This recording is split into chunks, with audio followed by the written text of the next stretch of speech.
episode, I believe this is 7. This is 7? That 7, yep. And we're talking about regeneration, but we're going to be talking about active recovery. Recovery is a word that we can use. Regeneration is more of that industry terminology. But yeah, we're bringing recovery. So we'll be talking from aspects of getting mobility and flexibility. We're looking at soft tissue work, also the deep tissue work. And then the last piece we'll be looking at is can you withstand the heat or the cold? All right, let's go ahead and dive in from there.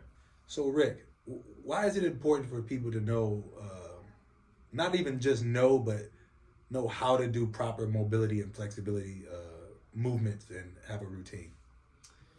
So I think it's important that we start talking about joints and the mobile joints versus stable joints.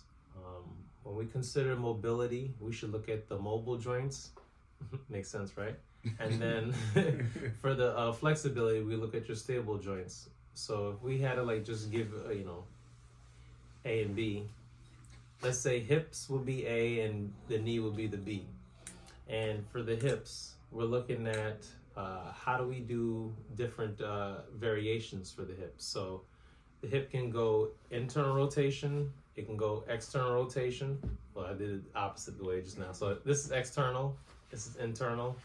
And the hip can also do circles, right? So looking at bringing blood flow to that tissue, the capsule gets well hydrated or regenerated. Lubricated, sure.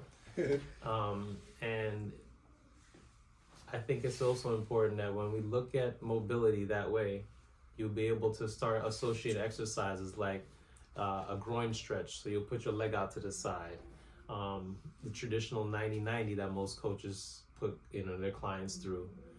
Those are mobility exercises. Now, when we talk about flexibility, we'll look at the knee. So if you keep your leg completely straight and you're sitting on the floor, you reach for your toes, that right there, your knee can't do anything other than just that full extension of the knee, right? Another way to stretch the knee is also to stretch the quad muscle, right? Because we just stretch the hamstring by keeping the knee straight. When you keep the knee bent and you actually bring it back a bit away from the hip, you'll stretch the quad. So this is how we can look at mobility and flexibility in a way where we can start diving into better concepts of how to stretch, holding the stretch for longer periods of time. I know that when we do the 90-90, I can make my clients hold it for 30 seconds as opposed to doing 5 reps with the 5 count on both sides. And then the same thing goes for the hamstring or quad stretch. You can hold those for 30 seconds to 60 seconds. All right, so B Dizzle, so can you guide us on what PNF stretching is and how useful it is for people who is general pop and athletes? General pop. I like that word. So PNF stretching is a phenomenal way to push your muscles past, let me figure out how I want to say it without sounding silly here. Push your muscles past the normal stretching point, right? So it's got a fancy word to it. It's an acronym. PNF stands for proprioceptive neuromuscular facilitation, okay? What that means is it basically transmits the brain response to your muscular system and to your flexibility response. Now, an example of PNF stretching would be if I were to, let's say I have my wrist right here. If I was to push and apply pressure on my wrist, going this way while at the same time trying to flick my wrist up, and at the same time allowing this wrist to give a little bit. So, and then I would use my breath. So I do an inhale, exhale, and then I would let this give a little bit while at the same time still flicking it forward or just pushing it forward. So now the muscles are activated and at the same time going into a deeper stretch. There's a whole book about this and they called it, I forgot the name of the book, but it's just a book on a different type of stretching.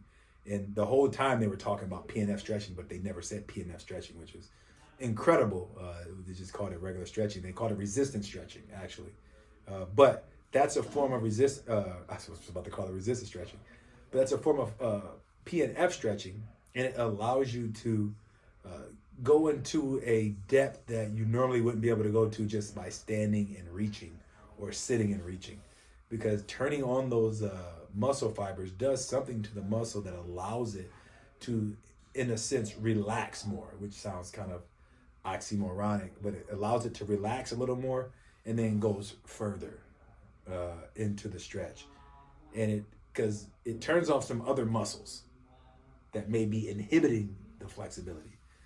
So PNF stretching is definitely beneficial for everybody. If you have a certain type of injury, if you have a lot of tightness. For me, I use it in my hips. Like anytime my hips start pulling out my low back, I use the PNF stretching with the regular quad stretch, and there's some ways to manipulate that either on the ground or standing that will help me get into that psoas muscle through the PNF style, and also really loosen up the hip and the quadricep muscle itself. But yeah, PNF, I definitely recommend doing it with a professional first, though, because it can be a little dangerous if you try to do it on your own without knowing proper technique. All right, so you guys heard what we thought about mobility and flexibility. It's very important, by the way. Absolutely. Very important. For this active recovery day.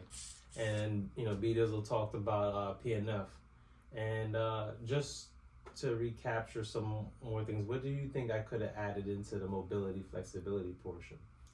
I feel like you hit the nail on the head. I mean, personally. Really? Do you feel like you missed something? I mean, we remember we are our own worst critics, so that is too. I mean, if I came off a little bit rambling there, I apologize, but I definitely want you guys to see that a mobile joint versus a stable joint. If that's a takeaway, that's what I was looking for.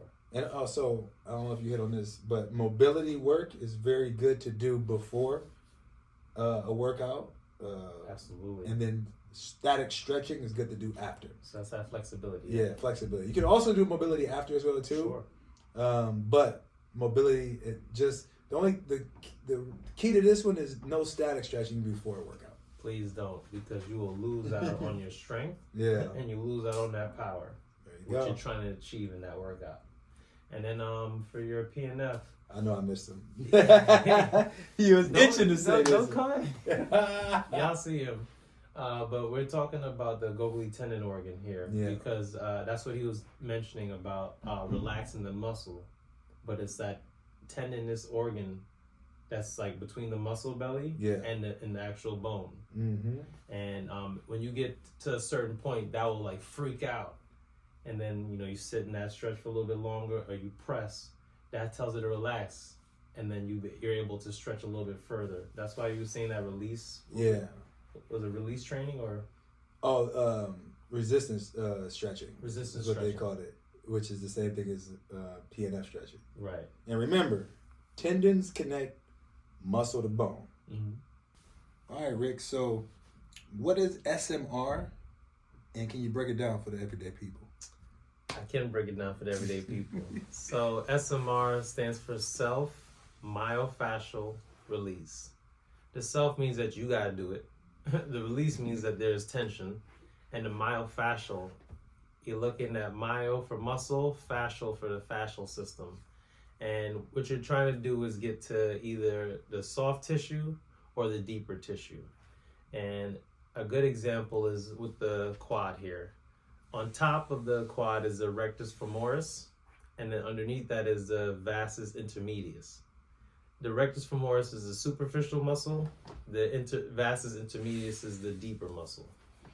And it is. And then ways that you can get to the deeper tissue is also with the foam roller. But then we have this thing called the Solrite, which feels like somebody's elbow. Brutal. You hear the sound effects in the back, so you know it's real. So that's SMR. And the reason why you want to do that is because we develop trigger points or adhesions, and this puts us in a position that we're not moving as optimally as we like. I noticed that athletes who train all the time and do not stretch, they're the ones that get that juncture where the muscle fibers don't work like this no more. They're working like, and it's like you start jamming more and more, and it's like, oh, there's your trigger point right there, So being able to help you use either a lacrosse ball, a foam roller, a sew right, a hypervolt, the Nordic, what's it called? Not Nordic, Normatec. All of those are different pieces of equipment to help you get to that self-myofascial release. And I guess that's the best breakdown I got for you right now until we dive more into the episode. All right, B Dizzle. So the question is, why would anyone want to massage? Go ahead and hit us with that. There's a lot of different answers to this one. I'll give you my experience, and I probably said this one before, but there was a point in time where I got at least 3 to 4 massages a week, and they were like sports specific massages. So I would have the person work on just my hips one day, just my back one day for like an hour and some change, just my legs one day, and then go back to those 3 areas just on a regular basis. And then we sprinkle in some shoulders, maybe some arms and stuff too. But for a solid month, I did that. And not only did I feel almost brand new after that month, but my energy increased, which was amazing. So why should anybody do it? Like, it's like you were talking about the muscles binding up. That bind creates blockages. If you can break those blockages up, now it's supposed to flow like it's supposed to. Blood flow. You could have said it louder than that. But, that blood flow, the oxygen as well too, and other, vestigial fluid that we can't even understand what's happening in there, that is contributing, to energy levels. And now, and I also heard that it can help with the sex drive too, which everybody wants to stay sexually active nowadays. So, so making sure that you take care of yourself is going to help you in so many different ways. And, massages, getting someone else's energy on you, so you be careful who you get to rub you as well too, is very important. We can't do everything by ourselves. So, why is it important? I'll say it again. It's going to help you not only physically, but mentally, and maybe even spiritually as well too, just to get somebody else's hands on you to help break up any physical blockages you may have, or energy blockages. So that's why I think that massages are very important. All right, so in this recap, we were covering SMR and massage. And one thing that we both agreed on is that we should have talked more about in that 3 minutes. Breathing. And it's important that when you're doing SMR, I'll take that up, you're breathing through it, because it sets you up for the massage. This is true. The breath is literally like, it can bind you up, or it can help release other energy out your body. It's as frou-frou as that may sound, it's so true. I get that it is foo-foo. Yeah. Breathing, because we come from that generation of men that's like, we don't breathe for nothing. Breathe, son. You cry still? Cry for it. But, those men right now are all dealing with certain pains and surgeries and things, because they kept it all bottled in their whole life, and a heart attack situation comes from that. So my young brothers, please breathe. And the reason why we're saying breathe is, let's say you're foam rolling this part of your quad. It's painful. There is no way to get through it without breathing. Yeah. You can sit there and lock up. Yeah. It ain't gonna work out for you. Like, why do you think they tell women giving birth to breathe? Lamaze class. Yeah, they ain't gonna put us through a Lamaze class. We still gonna hold on to that part of the OGs, but we know how to, we're working on our breathing. Yes, breathe. Breathe, think deeply and breathe deeply. Salute. So the question is, hot treatment. Most people think sauna. Yeah. What's your experience with that? Or do you have any other hot treatment options? For active recovery. I've been in muggy weather in Michigan, and hot and dryness here. But, I can just speak on a little bit. This is an area that I, would have to dive a little bit more into as far as due diligence. But the sauna steam room are the two that I have the most experience with, and a hot tub too, but you just boiling like a crab in there. But the sauna is, I'll talk on that one first, because it takes a little bit longer for you to sweat in a sauna. So because what it's doing is heating up your core first. So yes, it takes you a little longer to begin to sweat, but it also takes you longer to stop sweating once you leave the sauna, because now you're heated up internally first. And it was used as a recovery tool by the, I believe, Russians. Like that's who started it or something like that. But it feels real good. And then the steam room is, I relate the steam room to being a skin bath, because you get the eucalyptus in there, or whatever else you want to use, and it's just cleansing your pores, and you're just immediately, sweating or muggy or just dripping on you, or just dripping, excuse me. But those are the two things I can think of as far as like heat therapy. And there's like the infrared sauna as well, or infrared sauna, and then infrared just in general without the heat, and that's supposed to stimulate calorie burn and other, skin cell regeneration, all these things that are supposed to be very beneficial for the body from a form of heat therapy.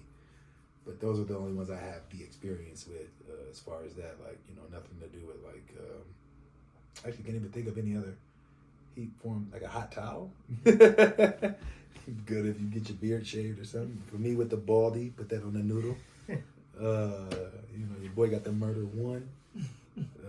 So Rick, in your mind, why should people consider doing any type of cold therapy, and also what is cold therapy? All right, so let's start from the circulatory thought process from that system. We're looking at vasoconstriction, right? Anytime it's cold, the blood vessels tighten up, and when we look at that happening, we're slowing blood flow. So that's why I would say it's important to do either a cold plunge, an ice bath, a cold shower. All of these options right here are all recommended to do 3 to 10 minutes. Yeah, we all gonna be making certain faces when we do those for a while. So that is what the cold therapy is for, to help athletes bring down the inflammation. I think that's crucial to anybody that wants to have a longevity with whatever sport they're working from. I work with basketball players, so I think about how difficult it is to move in all planes of motion, like forward and backward, side to side, rotational, and then you're consistently pounding against the ground to let's create ground force reaction to go for the rim. So all of that rambling there, I truly want you guys to see that the body's taking a beating. So that's why you see NBA players, when they're finished their 20 minutes for the game, bags of ice on their knees, bag of ice on their shoulder, right? They're probably going to end up doing a cold plunge for the whole system to reset. So that's what I see when I see cold treatment. And I only recommend my clients who literally train 4 times a week, for sure. Anybody else that's interested in cold treatment, like I said, general population or everyday people, I think it's important to experience it, to feel that reset of the system. And if you do it once a quarter, once a month, I definitely tip my hat off to you. I'm a once a quarter. I'll throw that out there to you. But yeah, that's cold treatment. And if you have any more questions, please go ahead and leave them in the comments section below. All right, so in this quick recap from looking at hot treatment, cold treatment, we just want to keep reiterating blood flow and breathing. Yeah. Right? In order for you to get through sauna, you got to breathe. Carefully. Carefully, right? Because what's happening there is that the blood vessels are going to be vasodilating. I think they need to hear that. Vasodilating. Vasodilating. It's a good word. You should give us a moment too, where we both like that for Halloween or something. Yeah. Good. For it. He said that like, what's my man's name? That's the From fly from on Family Minions. Guy. Oh, Family Guy? you remember the fly on Family Guy? He was like, good, good. You don't remember that, Jay? Of course I do. Yeah. Yeah. Shout out to everybody there. But yeah, vasodilation's happening on your side of things. Vasoconstriction's happening with the cold. And again, in order for you to get through the ice bath or any cold plunge, like our Russian brothers do, you said they came up with the sauna feel. I believe so. But I can see them jumping into the ice bath because there's ice out there in the lake. So they gotta breathe through that as well. So that's pretty much what we want to bring home to you guys with this recovery. These are options for you to utilize if you really do beat your body down. Yes. You know, so, which we all do on a daily basis. So my everyday people, utilize this how you see fit, because we're helping you develop your autonomy. All right. So we're wrapping up this episode, doing a full recap. B Dizzle has something he wants to share with you first before we actually dive into the full recap. But yeah, well, the only thing I was going to bring up is the frequency of getting a massage. Okay. And like I said, I was getting it 3-4 times a week, which I would highly recommend if you can. If you got the dough, for sure. If you don't, have your spouse do it. But we got to remember, he's gonna get y'all in trouble. Oh, for sure. Get you a new spouse, but the old one don't do it. Anyway, so tight for so many years that only doing something once a week or once every couple of weeks or once a month, it feel good at that point in time, but it's not really doing what it's supposed to do. We always have this idea that, oh man, I can do this for 30 years and then do this quick fix. No, they don't work like that. Y'all saw the frown? He's like, what y'all talking about? It don't work like that. So again, get them as frequently as you can. You don't got to do it forever. You get them super frequently for a month, maybe 2 months. Take that time, invest that money.